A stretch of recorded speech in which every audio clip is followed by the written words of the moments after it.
countdown has begun to the movie event of the summer, and it can only be described with one word.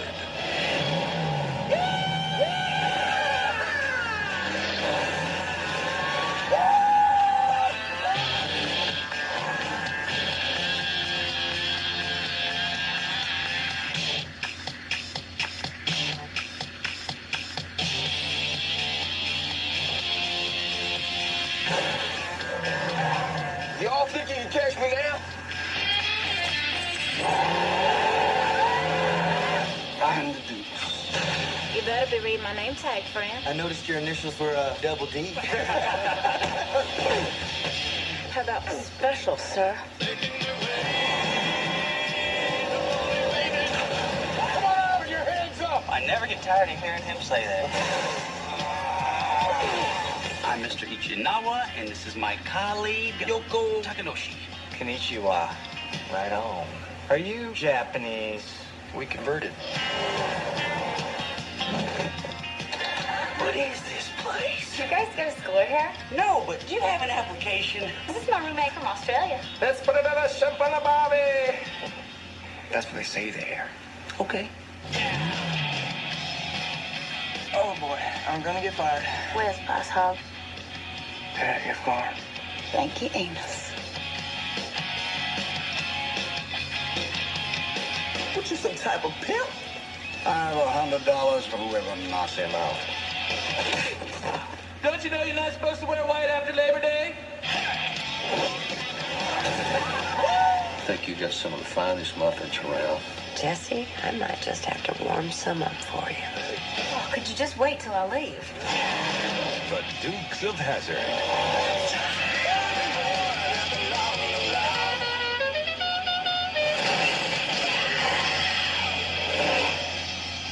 What's the big problem, Shirley? I think something bounced up into my undercarriage. Yeah, I've been kind of building this one up for the last couple of weeks, if you will, as one of those, as the one really bad TV adaptation that went to the big screen in 2005. Like, The Honeymooners, I liked. I didn't think it was great, but I thought that I got what they were trying to do, and I thought it worked better than people expected it to. I really like Bewitched, another movie that got kind of the cold shoulder. This is the one I kept building up as the one that was really bad, and it is bad. Maybe not as bad as I made it out to be, but before I even get into this movie, there actually is a very funny story about what happened when I saw this movie for the first time.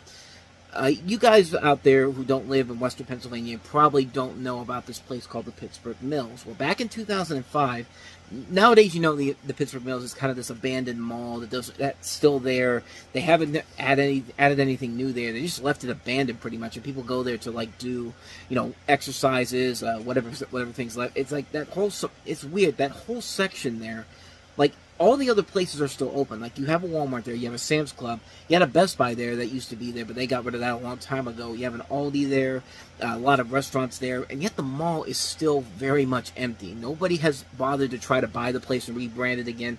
They just kind of left it abandoned, pretty much. It's kind of like the new Century 3 Mall, since that's no longer there anymore. But back in the day when that place was hot and new, they had a Cinemark theater there, and that was the theater that eventually we got here in Monroeville. But the point of the story I'm trying to get to here is that the one day that I went to go see this on opening day, and I went there to the theater there, even though we had a Carmack Cinema Theater down close to where I live. But the point is that I went to the movie. It was weird because it was around the time that I got my first cell phone, so. I get out of the theater. I'm there with my mother and my sister. They're walking around the mall, and I have my phone, which, believe it or not, was a flip phone for some of you out there who don't remember the flip phones back in the day, because that was the phones pretty much everyone had. In fact, I don't even think mine was a flip phone, honestly. I mean, if I'm really being honest, I don't think I had the flip phone. I think I had a phone similar to this right here. I think I had a phone similar to this in general, but much smaller, like about half the size of this in general. But as I was saying, so when I was going to call my mother to tell her I was ready to go, I had I put a number in, waited for her to bring up, and then all of a sudden this message comes up and says, "Welcome to Verizon Wireless," and it's just like, well, that's weird. And it's just like, it just kept doing that every single time. Every single time I tried to call, and I gave her a specific time of when I might be done, but I waited there for a little bit, and then nobody came around, and I just had to figure out what to do because my phone kept getting that message. It's like for some reason my contacts weren't coming in here, so I couldn't call my sister, I couldn't call my mother, I couldn't call my father to call them. So what I ended up doing was I had to go all the way to the middle of the mall to the guest services, and had to say, "Hey, listen, my phone isn't working, and I don't know what to do because my mother and my sister are somewhere in the mall, and I really have no idea how to get in touch with them." So they actually did manage to call them up on the PA system because I couldn't remember my phone number too. Keep in mind, this was back in the day when those cell phones the cell phones they had in 2005 didn't show you the numbers right away. Didn't show the numbers, and like I couldn't get any reception in there to look for the phone numbers in there. So, like, bottom line, technology has definitely advanced today. But yeah, that was a fun little experience. I did eventually find her. She did make it back over to me, but that was just a weird situation for me to be in with my phone acting like that. And this was still I think this was actually my first phone I ever had. But as I said, times have changed. I now have a phone that can make videos like this. So yeah. What a way to remember this movie in general. But let's talk about the actual movie itself now. As in the TV series of the same name, the classic television series, you have the film depicting the adventures of cousins Bo, Luke, and Daisy, and Uncle Jesse as they outfox crooked Hazard County Commissioner Boss Hogg and Sheriff Roscoe P. Coltrane. Bo and Luke are played by Johnny Knoxville and Sean William Scott. Jessica Simpson plays Daisy. Willie Nelson as Uncle Jesse. You have Burt Reynolds as Boss Hogg. Jodan Baker is in the movie because why not? Linda Carter is in here as well. A lot of notable names in here. And a lot of the guys from Broken Lizard because this is a Broken Lizard film. This is directed by the guys who did Super Troopers and Club Dread, J. Chandra Stekar. You see a lot of the people from those movies in this film. It's made by the same people in general. And at the time, I just thought it was okay. I mean, I was never really a Dukes of Hazzard fan anyway, but I didn't think the movie was that bad. But as time has gone on, I've slowly but surely started to realize that, yeah, they were kind of onto something here. Now, to the movie's credit, I thought the casting overall was pretty good. I mean, Johnny Knoxville and Sean William Scott, I think of, are the perfect people to play the Duke brothers in it. The Dukes in this. Not even brothers, but the Dukes in general. I think they were perfectly cast. Jessica Simpson, her one job in this movie to be sexy, and I thought she did okay here. She was actually one of the people that got it rough back in the day. Like, Richard Roper, I think back when he did his review on Even a Roper said that he said something like on the lines of, "I swear English is like a second language to her," which, I mean, it's not like she's being asked to play a serious role in here. She's there to be the bombshell. She's there to be the sexy bombshell in this. And for what she had to do, it was tolerable. I mean, I couldn't think of a worse performance from anybody in general. I've seen Jessica Simpson in much worse movies than this. I thought she was just okay, but the material they gave her and pretty much everybody else is pretty bland in general. And I think that's really the biggest sticking point with the film, is that the script is not that great. It's all over the place. The comedy really isn't all that funny. There's only a couple little funny moments here and there that I do remember actually kind of admiring and liking. But, yeah, other than that, though, the film really is a mess of a film that just wastes a lot of good, talented people in there who I've seen be funny in other movies. I've seen most of these people in much better material. But here, it just really feels like a movie that was trying to copy the success of Starsky & Hutch, which Starsky & Hutch worked because you had top talent in terms of the casting and the writing as well, the writing and the direction as well, because you had a lot of really good people involved in it who made a fun satirical parody of the 70s TV show. This, it just feels like they were just trying to do the same thing, but with half the creativity. It's like when DC tried to create their own Marvel Cinematic Universe, but said, we're going to do it in half the time. We're not even going to wait to build these characters up. You're just going to see them coming one after another, and you're just going to accept it. And look at what happened to the DCU now. That's pretty much what they did with this movie here. It's a movie that You know, at times there are some bright flashes of promise to it, but other than that, though, it really does just fall apart at the seams at the worst possible times. The cast overall, I think, is perfectly set for the roles that they're in. They're just not really given a whole lot to do in terms of a good joke or a good story to really work around here with. It's just a bland story. It's just bland. There's nothing really to it. You know, there are jokes that are just dead on arrival that don't get any laughs whatsoever, and it just feels like you've wasted your time watching this movie. And yeah, the 16-year-old me liked it back in the day, but now that I'm 35 years old, because it's 2024, I'll be 36 next year, so almost 20 years away from that. But now that I've seen it as a 35-year-old again, I could say, yeah, didn't work. Did not work indeed. So, yeah, that's a hard skip on the Dukes of Hazzard, unfortunately. But the Broken Lizard guys will be back with Warner Brothers again the next year with Beer Fest, but that's for 2006. Meanwhile, so that's the biggest new release of all the movies that came out this weekend. Now let's get to the smaller titles, and there were a couple of good ones. Starting with the first one we have here, which I think is a criminally underrated Bill Murray drama. This is Broken Flowers. I don't, eat. So, what do you want, Donnie? You have a son? Are you okay? It was just a minor misunderstanding.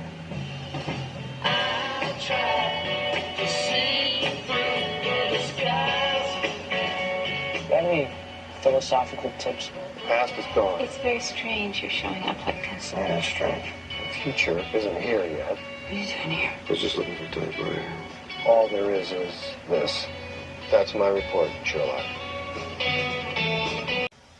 Why couldn't somebody just give Bill Murray that Oscar for Lost in Translation? Because, man, he's a great actor, man. Like, he's not only a very great comedic actor, but movies like this prove that he's got drama locked down. And it's just a shame that nobody has given him the proper respect he deserves at the Academy Awards.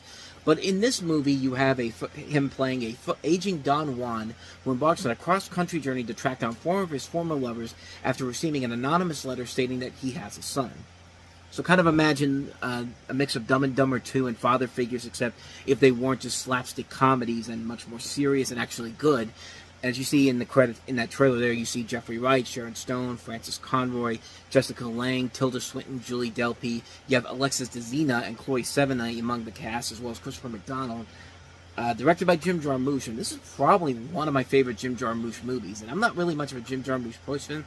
I like some of his movies he's made. Like I did like the last movie he did, Coffee and Cigarettes. But this is probably my overall favorite movie of his. It's a really good movie that showcases true power from what Bill Murray can do as a dramatic actor. Like, he's got dramatic chops locked down in this. And I think working with Jim Jarmusch's style of filmmaking really helps the film out in the long run. It's a really good movie that definitely deserves a lot more attention. I feel like if they had released this closer to Oscar time, this would have been a movie that would have been easily nominated for a Best Actor Oscar for him in general. But somebody give Bill Murray an Oscar one day, because when he does dramatic work, more than not, it's usually really, really good. And this is definitely one of those exceptions where it is really, really good and definitely deserving of an Oscar-worthy performance, because he's really given it his all in this film. Like, I can't recommend this movie enough. If you haven't seen Broken Flowers, do so. It's definitely one you have to see, even if just because you're a Bill Murray fan. If you haven't seen it, definitely see this movie, and you see the range that Bill Murray has as an actor as a whole. Fantastic film. Can't recommend it enough. So, with that said, moving on to the next movie, and that is the documentary My Date with Drew. 3 days for one man's dream to come true. Hi, my name is Brian, and this is my quest. I have 30 days to get one date with Drew Barrymore. So this is really what it takes to make a movie that gets released by a major studio, huh?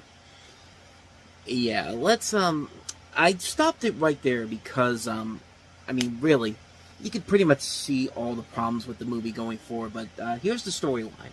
Since he first saw E.T. as a boy, Herzinger has had a crush on its star Drew Barrymore.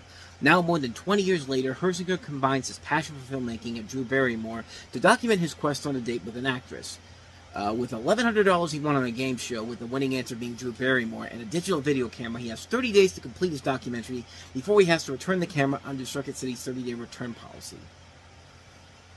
How the hell did this movie even get made? Because, man, like, this movie is just so all over the place and just so it's just, I mean, the movie doesn't work simply because it's like a bad reality movie. It's like we're going back to, stuff like The Real Cancun or From Justin to Kelly, where you have this guy that's doing this because it's basically, what this basically is, you would see reality TV shows like this on television. Like, Fox would have killed to have a show like this where, one guy tries everything in his power to get a date with Drew Barrymore, and then it never really happens. Because if I remember this correctly, he does not get this date with Drew Barrymore, so the whole movie essentially becomes really, really pointless in the end. And the reason why he's doing this is because he's 27 years old, no job, no girlfriend, no money. Although he did win $1,100 on a game show. Like, if that's really all it takes for a movie like this to get made, Hollywood, give me a movie like this. Let me do a movie similar to this for somebody like Jennifer Lawrence, because, I could probably make a much more interesting movie on that same level. But I have a job. It pays the bills. It gets me through life and all. But I could have a better movie than this guy does. This is a film that just feels so bland, so just like the ultimate entitlement movie. Like, help me get a date with this person. Like, this is I don't get it, man. I don't know anybody that thought this movie was going to be any good per se. This just feels like a film that would have been straight in that same area as The Real Cancun and From Justin to Kelly. And it's just such a bland movie in general, because there's nothing interesting about this guy whatsoever. This guy that's trying to get this date, and it just feels like it just feels like a mess of a movie. Like, it feels like a film that just really had no intentions on ever trying to be anything except for this guy's fantasy movie for people like him, because it's like, follow your dreams and maybe you can be in this guy's footsteps where you almost get a date with this famous actress. It'll probably never happen, but hey, thanks for your money. I don't know. Like, I did not like this movie one bit, is what I'm trying to say. And yeah, it just feels like a movie that's just like, if the guy had some like likability to him, then maybe I could probably let it go. But here, there's just nothing there, man. It's just a bland movie. There's nothing about it that's really enjoyable, and it just has a wimpy character to be the centerpiece of it. I'd rather I believe more in Borat trying to go and date Pamela Anderson than I do this guy trying to get Drew Barrymore. That's how crazy this whole idea is in general. So, yeah, a hard pass on my date with Drew is what I'm trying to say. So let's get back to some good stuff. How about a breakout role for Amy Adams? This is Junebug.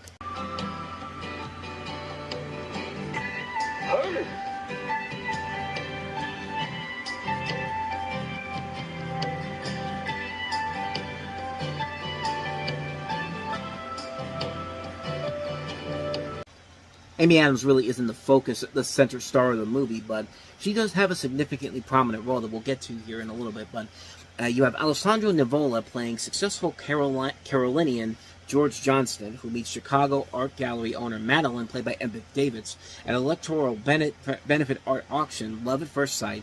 Madeline decides to meet a Southern original artist, so George seizes the opportunity to come along and present her to his North Carolina parents, Eugene and Peg. Dropout brother Johnny and high pregnant wife Ashley, played by Amy Adams. Confronting the outsiders soon opens a can of worms as emotions revive or emerge like admiration and jealousy. Everybody in the movie is playing their parts very well. You have a cast that includes, like I said, Alessandro Nivola, Emmett Davids, Ben McKenzie from The OC, you have Celia Weston, Scott Wilson, Jill Wagner, but the real star that breaks out of this movie is that supporting performance by Amy Adams, who's just...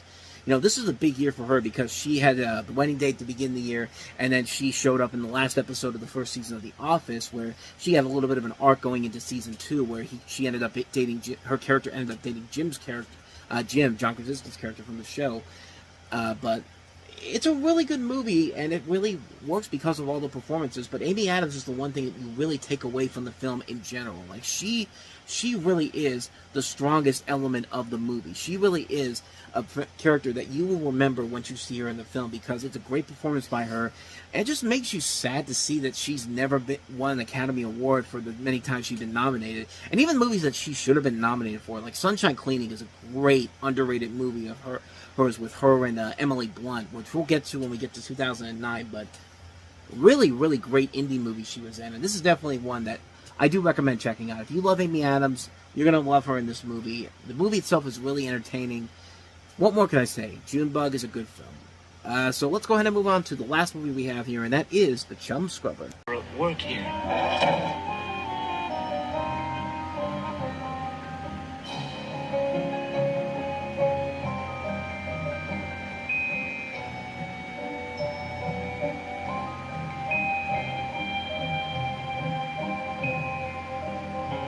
You want me to take that?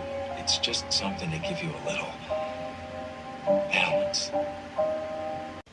So in The Chum Scrubber, you have the focus of the chain of events that follow the suicide of a teenage drug dealer in an idealistic but superficial town. Some of the themes addressed in the film are the lack of communication between teenagers and their parents and their inauthenticity of suburbia. And the titular Chum Scrubber is a character in a fictional video game that represents the town and its inhabitants. You see Jamie Bell, Camilla Bell, no relation, Justin Chatwin, who would later go on to star in such great movies as The Invisible and Dragon Ball Evolution, because why not? Bill Fichtner, Allison Janney, Ray Fiennes, Glenn Close. A movie that I do remember, and I did remember it as a movie that that came out around the time, and did leave a legacy with a lot of people, although the reviews for it are not really that well known. I mean, the film got mostly mixed to negative reviews and didn't make much of its budget back. I mean, it cost $10 million and it only brought in about $350,000 in general. So it did not make a ton of money to be memorable in general. But I never really got around to see this movie until most recently, and I don't know. I thought it was all right. I think the acting overall is what carries the film over. It does get a little bit too pretentious for its own good, what they're trying to accomplish here, but the performances I do think stick out the most. Jamie Bell is in this movie. He plays a great character in this. He'll later be seen in King Kong that year. He would later go on to become Tintin 2 in the Adventures of Tintin movie. Everybody in here is playing their part very well in general. The story, like I said, it gets a little bit too pretentious for its own good. It does get kind of bland overall, but overall, the film itself, from what I remember from it, it wasn't that bad of a movie in general. Just one that, for a one-time watch, I thought it was fine, but honestly, I've never really had any true intention of going back and watching this again. So, yeah, not much more I can say about that one, but decent film, nothing too spectacular. The Chum Scrubber. 4 adopted brothers, with their mother gone. Why would anybody want to kill the sweetest woman in the world? All they have is each other. I haven't seen you forever. Did you get your teeth white? And all they want is justice. Can't all be said. This is going to require a little finesse. This is Detroit, in case y'all forgot. 4 Brothers, rated R. Friday, August 12th, only in theaters. Sort of like a modern version of the classic John Wayne movie, The Sons of Katie Elder, where you have 4 adopted brothers who come to avenge their mother's death in what appears to be a random killing at a grocery store robbery. However, the boys' investigation of the death reveals more nefarious activities, including the one brother's business dealings with the notorious local hoodlum. 2 cops who are trying to solve the case may also not be what they seem either. This is John Singleton. This was his last really good movie before his unfortunate passing, because the next film he'd make after this was Abduction, which was a terrible movie starring Taylor Lautner. But, you know, John Singleton himself had described this movie as being blaxploitation influence, which, I mean, I could kind of see it in there. This is the guy that also did the Shaft remake in 2000, which was a pretty good movie, too. But I see more of it as kind of a modern telling of, like I said, The Sons of Katie Elder, which I think was the point of it. I think it was supposed to be a modernized version of it. But, a really, really good movie. Mark Wahlberg is very good in the movie. So is Tyrese Gibson, Andre Benjamin, Garrett Hedlund. You really do believe that they are family, even though they clearly come from two different mindset, 2 different families in general. But they come together because of the situation that the mother in here that they're trying to avenge gets involved in. Just a really, really good movie. A lot of engaging moments in there. A lot of good tension that keeps you on the edge of your seat. It's a really, really good movie that plays to John Singleton's strengths as a director and these actors' strengths as good actors. I mean, they really do sell the film, and they just make the film work on so many different levels. It's a movie that is really engaging, really intense, you really don't know what direction it's really going to go to. I love the fact that it plays with your expectations. That's what a good movie like this should be doing. You want to know the mystery, like why this random person, why her. There has to be some kind of connection to it, and you find out as the course of the film goes, there is a connection to it, and it just keeps building and building to this moment where you expect the big payoff to work out, and it works off very well here. It's a really damn good movie. One that I don't think gets the proper respect it deserves. It's honestly one of my favorite Mark Wahlberg movies, really. I think he really does give it his all in this movie. Everybody here really gives it all. You know, you got Terrence Howard, Josh Charles, Chiwetel Ejiofor, Sofia Vergara is also in here too. You know, back before nobody really knew what to do with her at first because she was always in these different TV shows that never really went anywhere. Only a couple years later to show up in Modern Family where they finally find something for her and she actually works in there. She shows up here for a little bit. She's pretty good too. Everybody in here plays their parts very well. I love the atmosphere of the winter. Like winter's my favorite season. So anytime I see a movie like this when it's hot outside in the summertime, I saw this in a theater back when this came out, and when I see the winter feel on the big screen, it's kind of hard not to be taken aback by that. I just love the idea. I just love how winter kind of plays a role in this movie, and you don't really notice it until later on until you really watch it again. But it's a really good film. It's a really good damn movie. Can't say any more about it. It hasn't already been said. Definitely seek it out. Four Brothers. So let's go ahead and move on to our next movie, and that is Kate Hudson in the psychological horror thriller The Skeleton Key. Universal Pictures celebrates the return of the classic psychological thriller. Hi, Ben. I'm Caroline. The Skeleton Key, like Rosemary's Baby, The Others, and The Sixth Sense, Leave that house. weaves a tale of terror and suspense. Tell me who you're afraid of. With an ending so astonishing, it will have everyone talking. The Skeleton Key, rated PG-13, starts August 12th. I mean, just wow, Universal. You had the balls to come out and say, this is the next great psychological horror movie. It's going to be in the same vein as Rosemary's Baby, The Others, The Sixth Sense. And, yeah, spoiler alert. No, it isn't. In fact, it's not even anywhere near close to as good as those movies are. In this movie, you have a New Orleans hospice nurse played by Kate Hudson, who begins a job at a Terrebonne Parish plantation home and becomes engaged in a mystery involving the house, its former inhabitants, and who do rituals that took place there. And it's about as generic of a psychological horror movie as you can get. This is written by Aaron Kruger, who gave us The Ring, and you know, he was seen as a hot commodity at the time. Like, he was seen as a guy that was really going to go places. And there was a lot of movies he made that were supposed to be the next big thing for him and just never really went anywhere. It's another one of those movies that tries to get you on just the lackluster storyline and a twist that you think you... And again, that trailer had the balls to tell you, a twist ending you'll never see coming. I saw it coming within 20 minutes. I knew exactly where they were going when they were setting it up. It's just kind of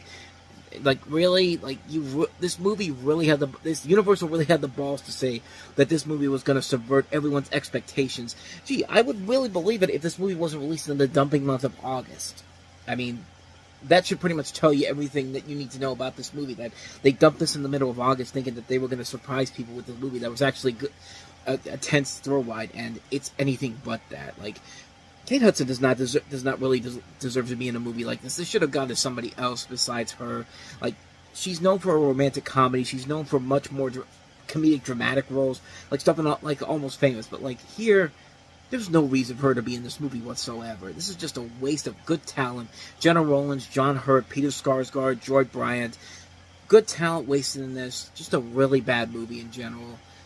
Yeah, avoid this one like the plague. And speaking of movies that you should avoid like the plague, I don't think I need to explain this one to you more, but just keep in mind that when this movie was coming out, they were projecting this to be the next big comedy sequel hit. Like, this was going to be the next Austin Powers 2 or Meet the Fockers, where it was just going to surpass everyone's expectations because the first movie had such a loyal fan base that this movie had no choice but to succeed. And what movie is it? What sequel were they hyping up so much that it could not possibly fail in any way, shape, or form?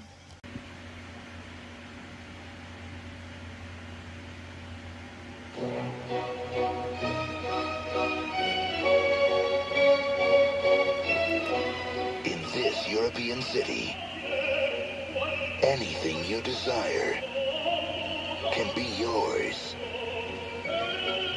for a price.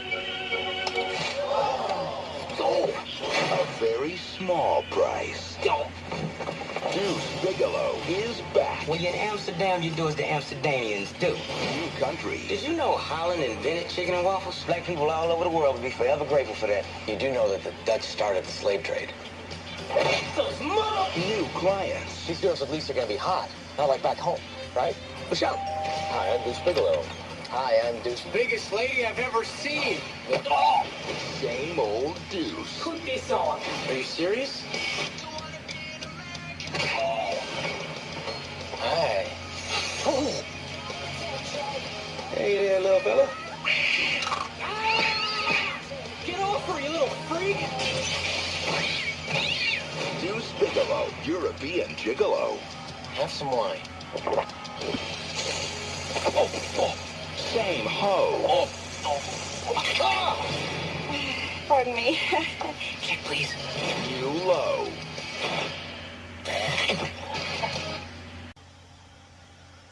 Really? This was the movie you were hyping up as the next Austin Powers 2 or Meet the Fockers? This movie? I think it makes me sneeze. What happens when you sneeze? This movie. And you think I'm kidding around here. I'm not.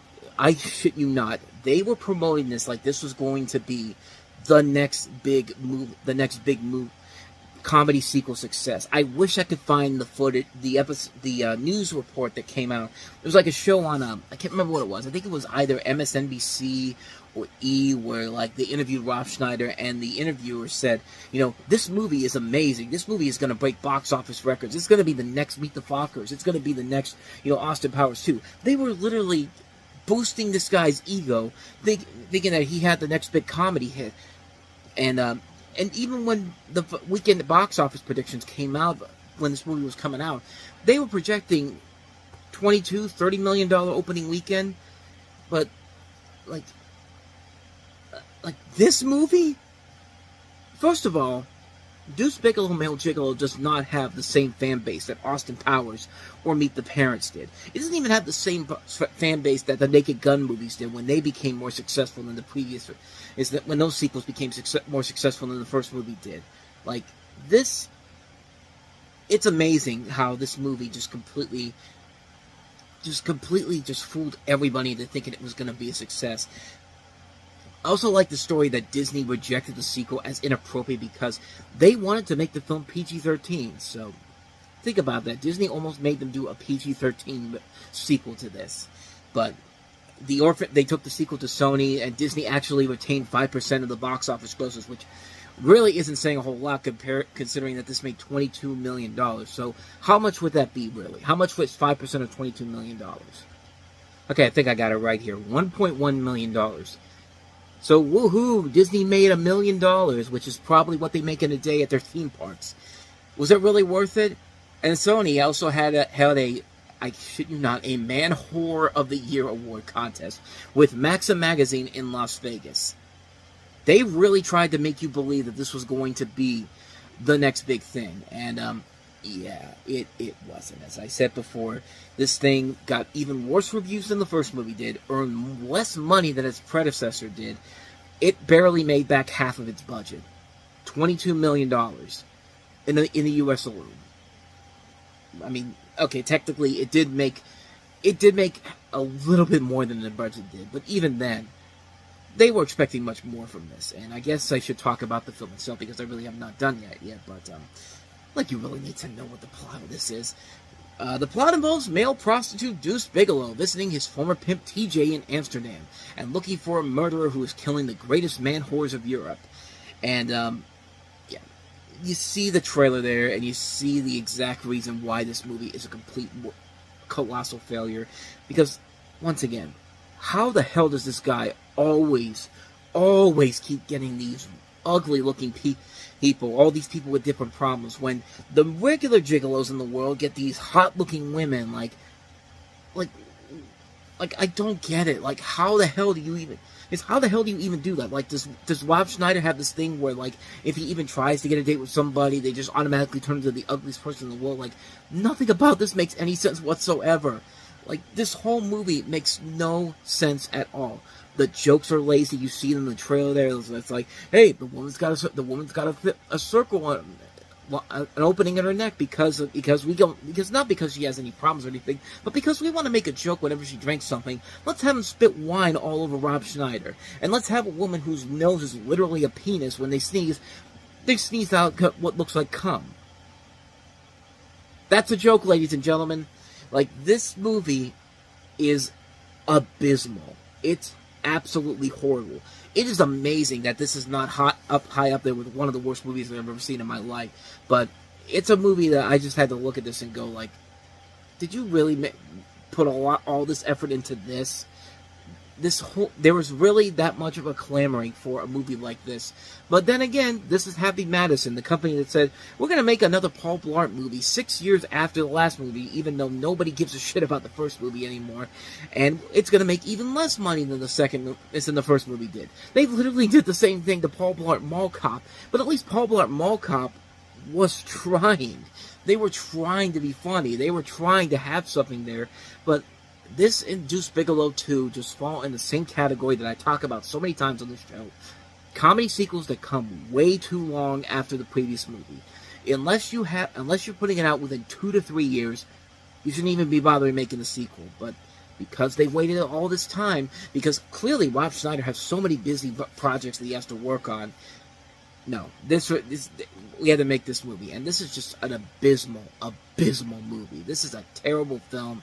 Just such a waste of time, such a waste of effort, such a waste of comedy, such a waste of everything. This is an absolutely horrible movie, but really, I don't really need to tell you that, because honestly, the movie speaks for itself on how bad it really is. Like, I really want to find that one person out there that isn't some crazy nutjob that thinks this is actually a good movie, because I'd slap the hell out of him. I would honestly slap the hell out of him if it's just like, really, this movie, like, I don't know. That's about 6 minutes of me rambling about how bad this movie is, because it is a bad movie. So let's try to turn the tide again. Let's go ahead and move back into the positive side of things by taking a look at the next movie we have here, and that is The Great Raid.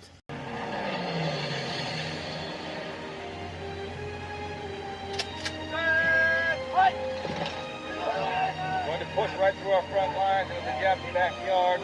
Rescue 500 American prisoners of war. Is that clear? Yes, sir! Get us out of here!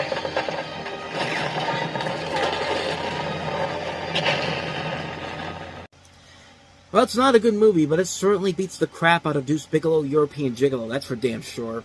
But, The Great Raid. This is a war film about the raid at Cabanatuan, I think I'm pronouncing that right, on the island of Luzon, Philippines during World War II.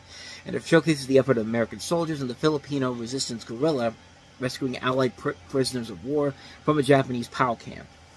The cast includes Benjamin Bratt, James Franco, Kylie Nielsen, Martin Skakis, Joseph Fiennes, directed by John Dahl. This was a film that they originally shot 3 years ago in 2002, and it's coming out in 2005. If that is not an indication of how good this movie, how this movie should be received, I don't think anything ever will. This is a pretty bad movie, but it's trying. It's not that it's a bad. It's not that it's really a bad film. It's just kind of a generic war film, honestly. Like, I really went into this expecting a little bit more, but this is about as generic of a war film as you get. There's really nothing about it that makes it stand out, or anything that gives it a unique edge to it, like something like a 1917 does, or even later in the year, Wild Jarhead. But this is about as lazy of a movie as you can get. It's a film that is just so bland. Like, it's just not even trying. It's just trying to do what most war films do, and not even the good war films. It's a waste of money. It's a waste of a lot of talent. This thing cost $80 million to make. It didn't even make a tenth of what this movie cost to make. Like, that should tell you everything you need to know about how this movie performed. It's just, it's just such a mess of a movie. Not a great film by any means necessary, but again, looking at Deuce Bigalow, European Gigolo, it's a masterpiece compared to that, but that's not really saying a whole lot either. But so anyway, let's go ahead and get back to some good movies now. Let's go ahead and take a look at Werner Herzog's Grizzly Man.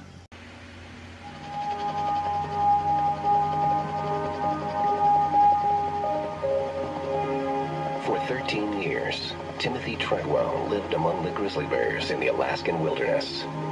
During that time, he shot over 100 hours of videotape. Until 2003, when he was killed by one of the bears he had sworn to protect.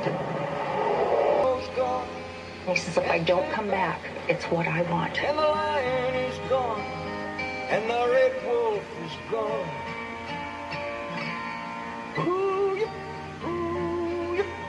And that's White people.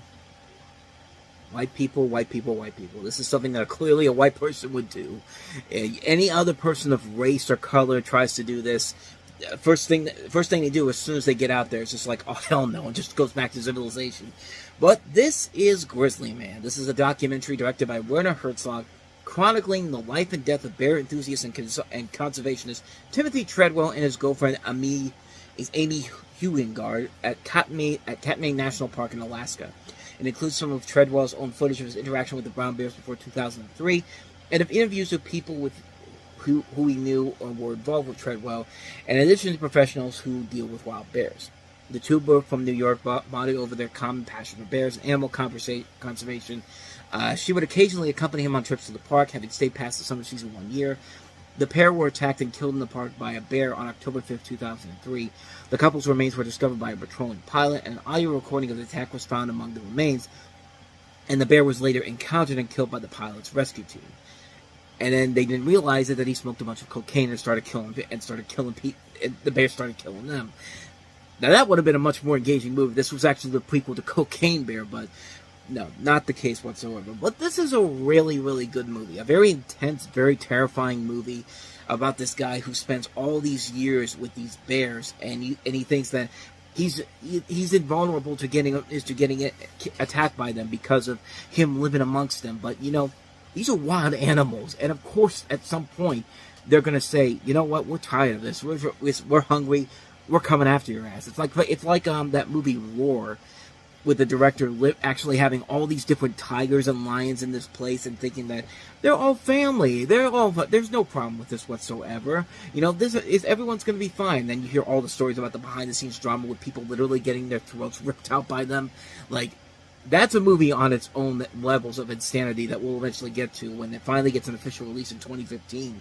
But this is a pretty messed up movie and a fun and an engaging film too. Like it's really like you're watching these moments with this guy and it's just like, I would never be in one of these situations whatsoever. Like if he's right in the middle with all these wild animals. He thinks that he's harmless. Like he thinks he's God. Like he thinks he's God to these bears pretty much, and like he has a superiority over them. And then, of course, karma pays him back big time in the end. And yeah, it's an intense movie. It's like the equivalent of watching Open Water from the year before. It's a very intense movie. Except in that movie, the big difference is that the main characters are in a situation that wasn't really completely their fault. Here, this guy is pretty much just asking for it, and yeah, it gets very intense. It gets very terrifying, and yeah, you can expect what you expect to happen at the end, and yeah, it delivers on that front. So yeah, a really good movie though. I do recommend it. Werner Herzog's Grizzly Man. So with that said, on to the last movie we have here, which is Pretty Persuasion. He said, now I'm going to touch you on your boobs. I would never say boobs. I'm an English teacher. Breasts. Say breasts. Look, I'm really trying, but I don't know how to be sexy. I mean, I'm only 15. Is all this really just to get famous? It's like the whole world is this orchestra and I'm the conductor.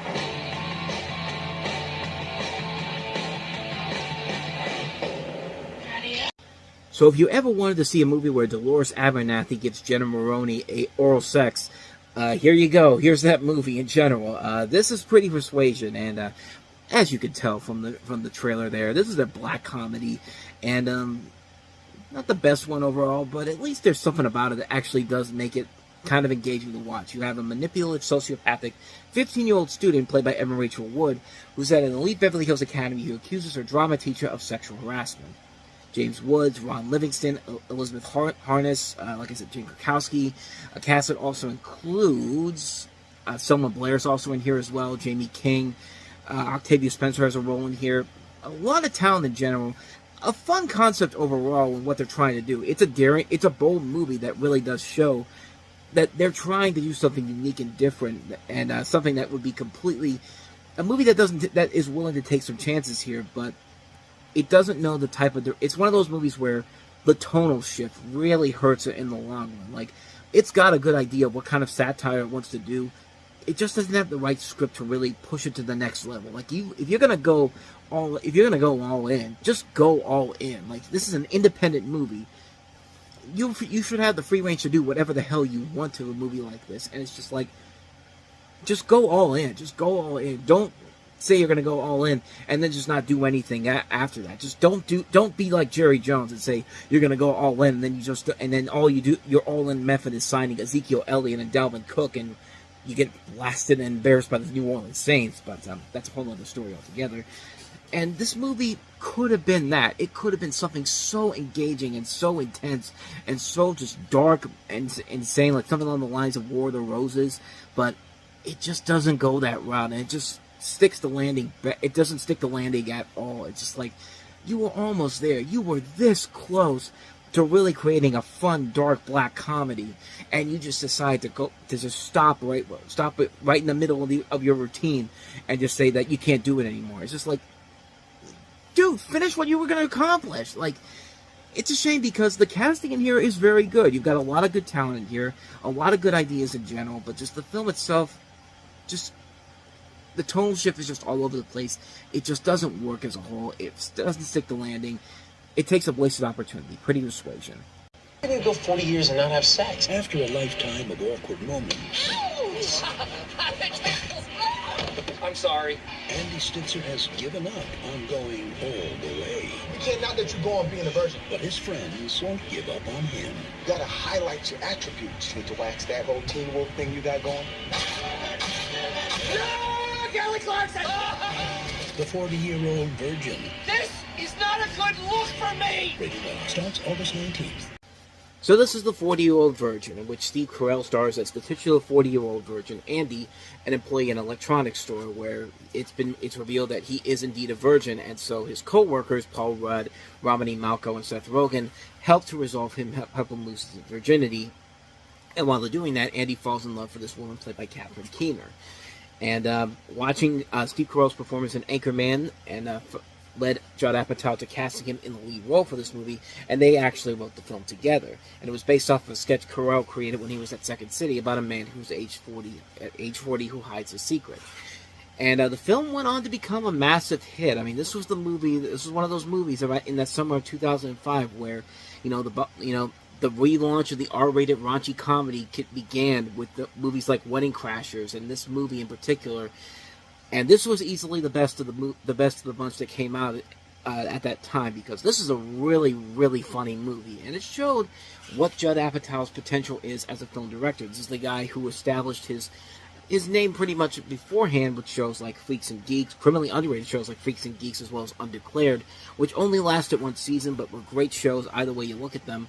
Plus, Judd Apatow's name had slowly but surely become kind of what Steven Spielberg was back in the 1980s. You put his name on any of these movies that we got coming up with, the Frat Pack in general, chances are the movie was going to be a hit regardless. But then there were times when it wasn't, but this is still a really damn good movie. I mean, this is a really good film.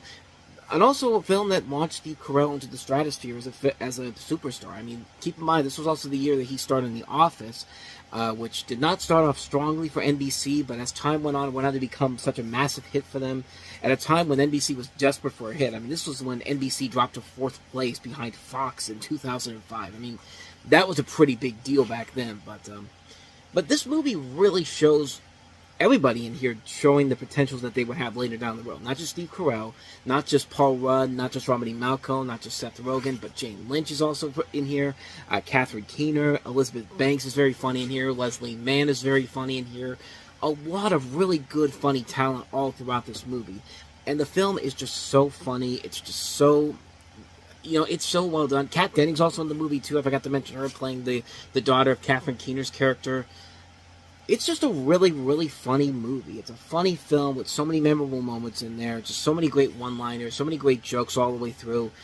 Just a great, great film overall. What more can I say about it? The 40-Year-Old Virgin, one of the best raunchy comedies ever made. Just an absolutely brilliant film. Can't recommend it enough. Definitely seek it out. 40-Year-Old Virgin. So with that said, on to the next movie we have here, and that is Rachel McAdams and Cillian Murphy in Wes Craven's Red Eye.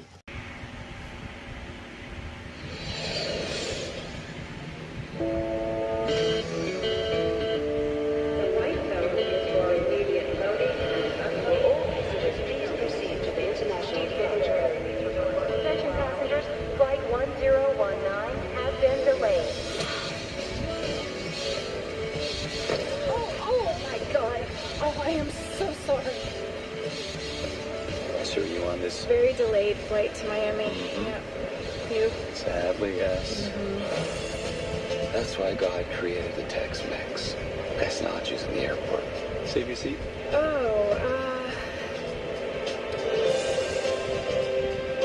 Hi. What do you have? To always looking forward. Cheers. Hi. That's actually my son. You're kidding. You're not kidding. So what are the odds, huh? I know. You're not stalking me, are you? No. So what do you do?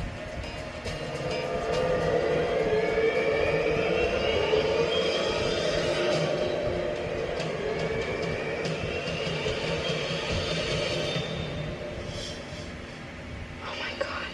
Lisa. Sometimes bad things happen to good people.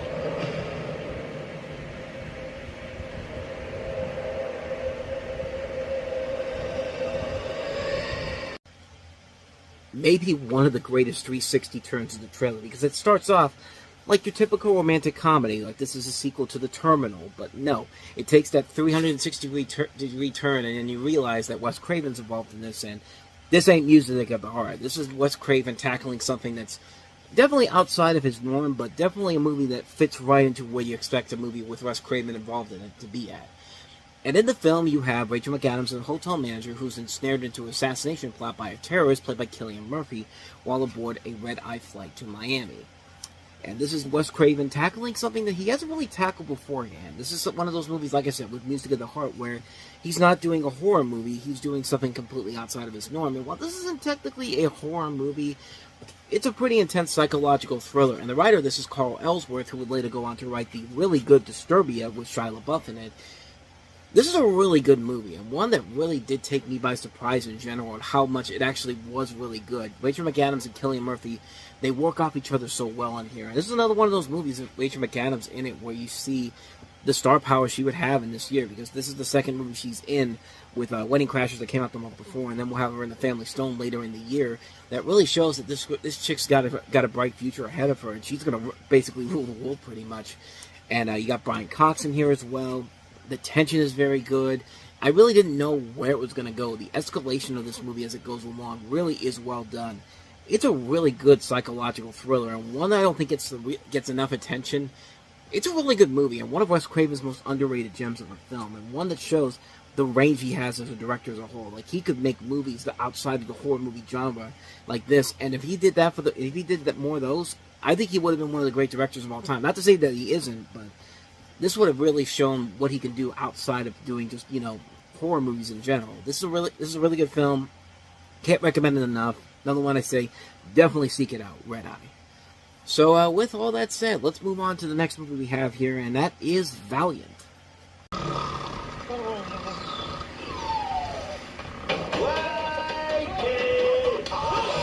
From the producer of Shrek and Shrek 2. Valiant Pigeon, reporting for duty, sir. Too small. You should be yay high, then you're not even hay high. Charming. As homing pigeons, it's our duty to transport the messages in the worst of conditions. Wind, rain, sleet, snow, bombs exploding, bullets flying. And as if that weren't enough, Mother Nature has the audacity to create the Falcon. 20 pounds of pigeon-eating muscle. You know they'll send a crack team to rescue me. These new recruits are our only chance. We're the ones they picked to send on the most important mission. This band of misfits is doing it for love. Hello, nurse. Well, do you have a little something for a brave pigeon about to go into battle? Hey, darling? Is this what you had in mind? For honor. Fly, pigeons, fly! Oh dear. For country. Amazing action! Come on! Gentlemen, get ready to drop! I think I dropped already! Go! This is sabotage!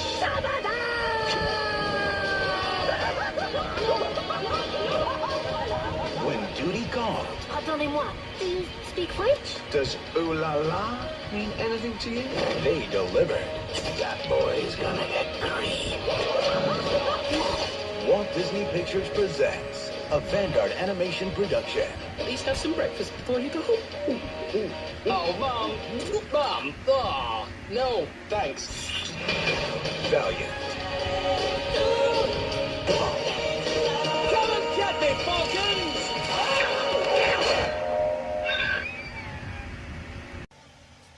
Yeah, if Disney didn't have their name on there, I would have never thought that this would be a movie that Disney would put out. But keep in mind, around this time, there was a lot of rumblings about Pixar splitting up from Disney. You know, this was around the time when Michael Eisner was about to drop out of Disney and Bob Iger was going to take over.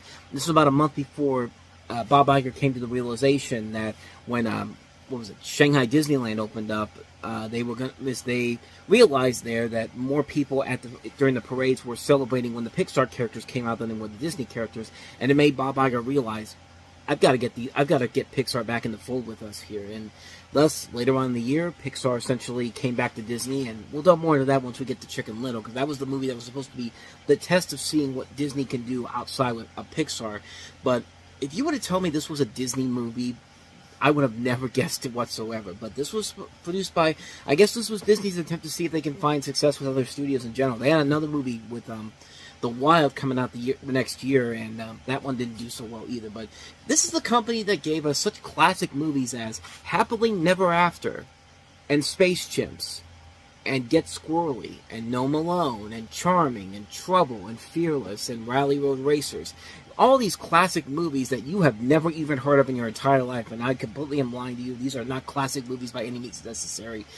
And sadly, this one is not either. Just from the animation alone in that trailer, it looks really, really dated with these pigeons who don't even look like pigeons at times. There's literally one character in that trailer who literally looks like they took a human face and just plastered it on a pigeon. They didn't even try to make him look like a pigeon whatsoever. But this is a story about a group of World War pigeons during World War II, and it's based off of a story about hundreds of pigeons that helped the soldiers in the war. And something that really did happen, and something that could make for a very interesting film. Unfortunately, the film itself is just a complete mess of a film. Yeah, you get as many talents as you can involved in this. I mean, this is a cast that includes Ewan McGregor, Ricky Gervais, John Cleese, Olivia Williams, John Hurt, Jim Broadbent, Hugh Laurie, Tim Curry, Rick Mayall, Sharon Horgan, Jonathan Ross.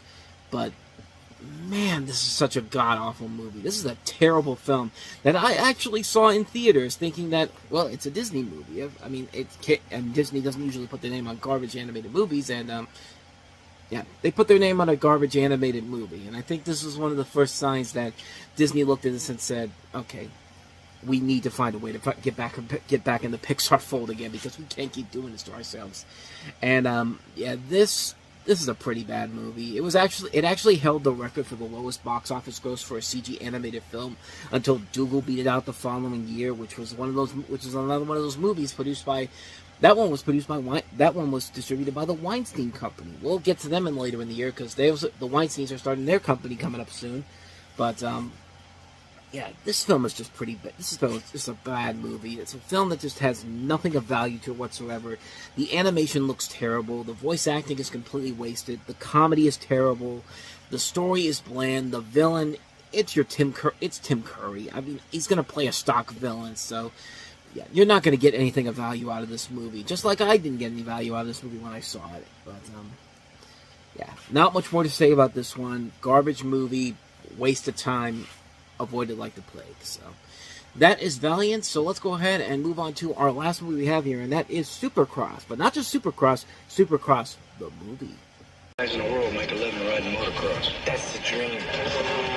For two brothers. Don't give up your day job. I didn't come out here to crash out. With nothing to lose. Better watch your back tonight. Yeah, right. There's nowhere to go. But you want to be alone? I did. I think I'll be stripping. On August 19th. This is the greatest race the sport has ever seen. Risk everything. Fear nothing. Supercross. Rated PG-13. August 19th, only in theaters. So in the movie, Casey Carlisle, played by Steve Howey, and Tripp, played by Mike Vogel, are brothers who compete in the Supercross, a race involving off-the-road motorcycles on an artificial dirt track. Casey accepts a lucrative deal to race on a factory team and leaves behind his brother to fund his own racing. When an accident disables Tripp, Casey resolves his differences with him, and Tripp helps coach Casey to win the Supercross championship. You don't give a crap about this whatsoever.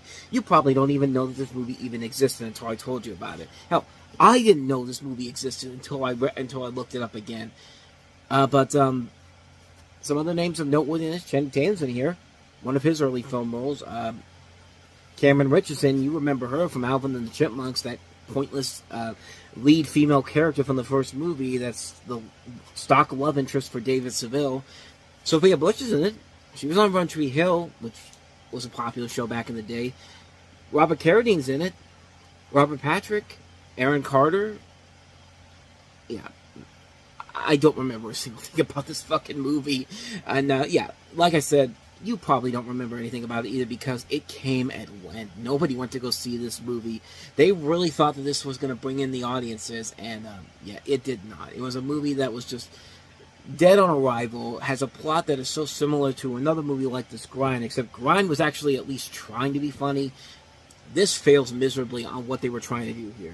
It's basically like a mix between Grind and Driven, two movies that did not work in any way, shape, or form, and focused way too much on stock characters that you would see on a CW show, or I guess the WB was still around at this point. But this is a terrible movie. This is a lousy, lousy film.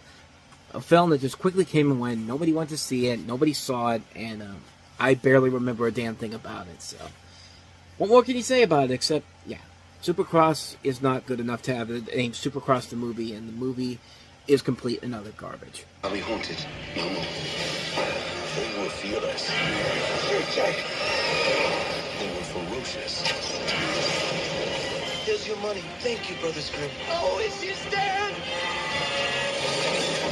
They were frauds. Stay down! What the hell are you doing? Trying to kill us? I'm getting too bloody old for this. Now, a town under a curse. 10 girls in this village have gone missing. People always knew that the forest was enchanted, but it's never turned against us. Just found their only hope. We're here to save your land from evil enchantments. Papa, they're famous. Right you are, son. The famous Brothers Grimm. Look at this strapping young man. He is my daughter. And a fine wife he'll make some lucky man. Hashtag cancel Terry Gilliam. I mean, that's pretty much what some people would do when they see that, but nowadays. But this is the Brothers Grimm. This is a story that has Matt Damon and Heath Ledger as the Brothers Grimm, who are traveling con artists in French-occupied Germany during the early 19th century. The brothers eventually encounter a genuine fairy tale curse which requires courage instead of their usual bogus exorcisms. You also have Lena Headey from Game of Thrones, Peter Stormare, Jonathan Pryce, Monica Bellucci. Another film written by Aaron Kruger, who's had a couple movies we've looked at this year, most recently The Skeleton Key, and this is directed by Terry Gilliam, but it really does not feel like a Terry Gilliam movie when you really look at it.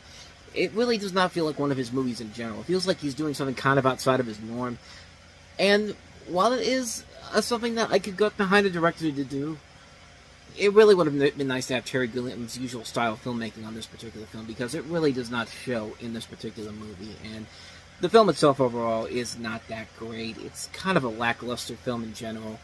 Matt Damon and Heath Ledger are okay in the movie, I guess, but some of the visual aspects to it are really not that strong. There was a lot of back and forth between Terry Gilliam and the Weinsteins, who were the producers on the movie. But other than that, though, a largely forgettable movie, to say the least. Nothing really all that incredible about it, nothing really too amazing about it, so yeah. unfortunately, not much more to say about this one, so that's the Brothers Grimm. So, with all that said, on to the next movie, and that is The Cave.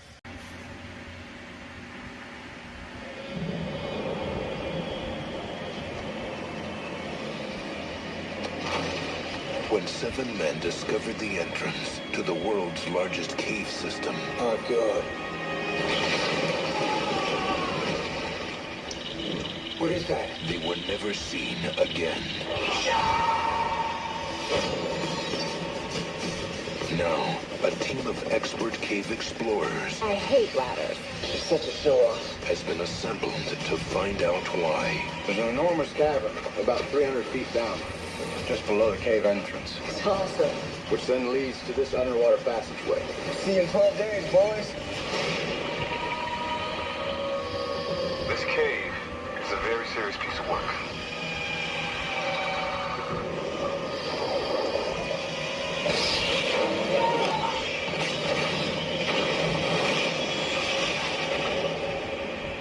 We have a few realities to face, people.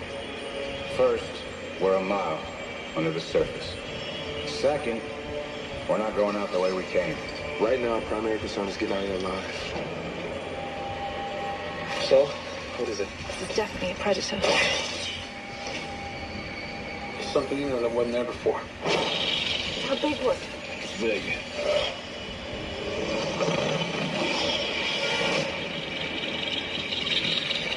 What the hell is that? As long as we stay together as a group, we can hold them back. There's something in the water! Everybody in a circle!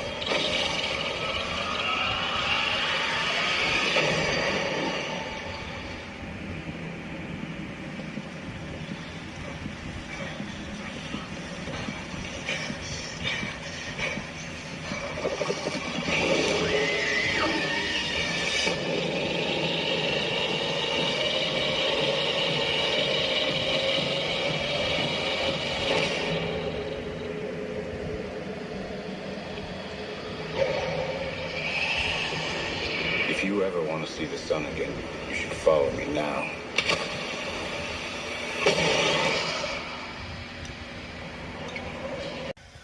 Darwinism, the movie. What are we left? Like the 18th movie where idiots go where they shouldn't be really going? But I'm sorry, they're a team of experts because, you know, they're all within the 25 to 35-year-old age bracket because they got to be young, intelligent people.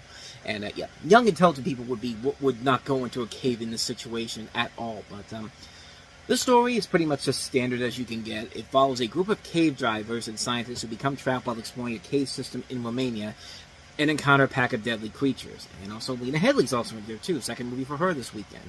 Cole Hauser, Eddie Cibrian, Morris Chestnut, Piper Perabo, Daniel Day Kim. So, yeah. Not much more to say about this one, really, because you've seen this movie done before so many times, and it has a pretty lousy format, a lousy ending.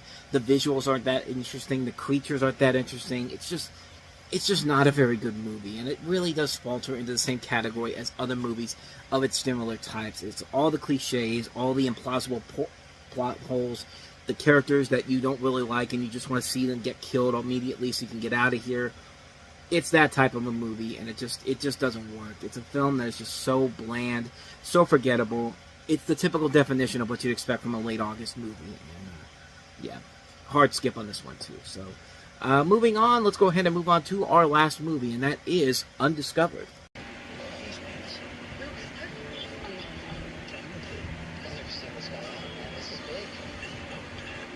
He wants to make it, but on his own terms. Can I tell you something? I really like you. So we can have suicide.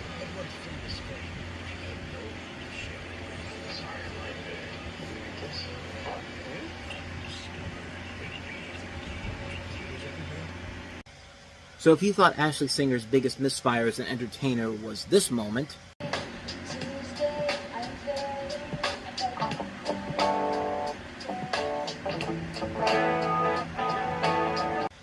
yes, it still is. It's the thing that literally killed her career. But this is a close second, though. And the story is that you have a group of aspiring entertainers who intend to establish their careers in Los Angeles. That's the plot of the movie. You have Stephen Strait, Kip Pardue, Shannon Sossaman, Carrie Fisher, Peter Weller, Fisher Stevens, and the aforementioned Ashley Simpson among the cast. But there's nothing else to this movie except the fact that all these people want to make it big in Hollywood. So does everybody else in the world. But you don't make a movie off of it unless you have something good to say, good behind it. But there's just nothing of value here whatsoever. It's a lazy, lazy movie. All lazy movies this week, except the Brothers Grimm was at least trying to have something to it. But this is just a really forgettable movie. Nothing about it that makes it work. Pretty lackluster characters. You don't really have a good story behind it. It just feels like a watered-down mess of a film that has nothing of value to it. Like a watered-down version of Fame, pretty much. Except Fame had balls to actually do something and take risks. But this, no. This is just a bad movie. Yeah, this is definitely the type of movie that you would put out on the weekend before Labor Day, so you can try to get some form of an audience there. But it's just not going to happen with a movie like this. So yeah, a hard pass on Undiscovered.